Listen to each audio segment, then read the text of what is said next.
prônait une séparation très nette entre ces deux activités. Ça ne veut pas dire qu'il reniait l'une par rapport à l'autre, pas du tout en fait. Hein. Et j'ai repris ici un texte qui est bien écrit, je trouve. J'ai trouvé ça sur une source journalistique.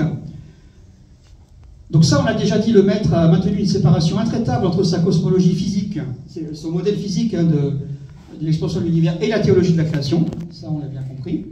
Mais en même temps, dans sa vie, la foi et la science coexistaient. Donc il a su, tout au long de sa carrière, en fait, vivre les deux, en utilisant l'expression « deux chemins vers la vérité », qui sont deux chemins qui ne sont pas du tout les mêmes, le chemin de la foi et le chemin de la physique, en fait. Hein.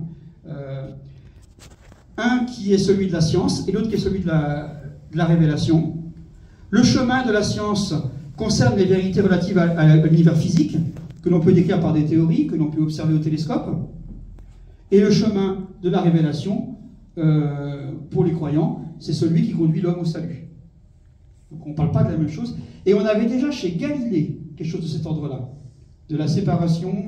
Je crois que Galilée disait quelque chose comme l'Esprit Saint nous dit comment aller au ciel, mais ne nous dit pas comment va le ciel. Ne nous dit pas comment fonctionne l'univers astronomique, mais comment conduire vers le salut.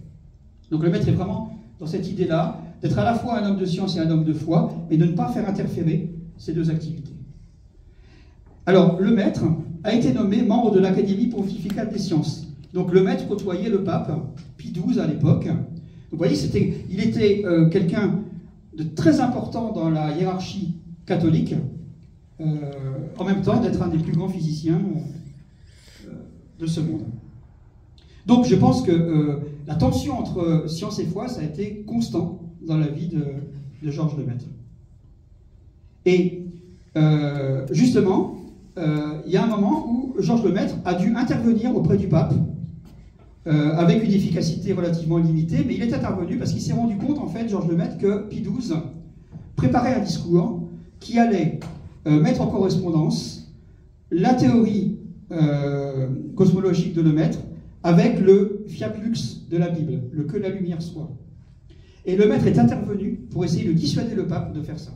Il a réussi en partie à dissuader le pape Pie XII de faire un concordisme, comme on appelle, trop naïf, hein, entre la physique de Lemaître et les textes bibliques, parce que je vous rappelle que Lemaître lui prônait une interprétation non pas littérale, mais symbolique des textes bibliques. Et donc l'idée de mettre en correspondance des textes bibliques pris au pied de la lettre avec la physique, Lemaître s'opposait formellement à cette manière de voir les choses, et il s'en est alors, pas forcément entretenu directement, mais par des intermédiaires, en fait, avec le pape.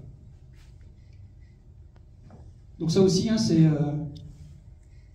Oui, Lemaître parle d'un Dieu caché, hein, et finalement, le fait que, avant t égale 0, dans les modèles d'univers, on ne sait pas ce qui se passe, la physique ne nous permet pas de savoir ce qui se passe, c'est une manière, effectivement, d'avoir affaire à une création cachée, à un Dieu caché de la physique.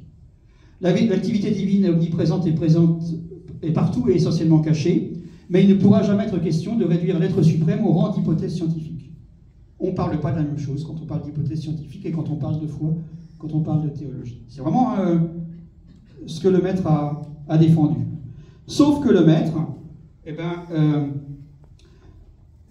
certains collègues ont été très injustes avec lui, et en particulier Fred Hoyle, astronome britannique, en présentant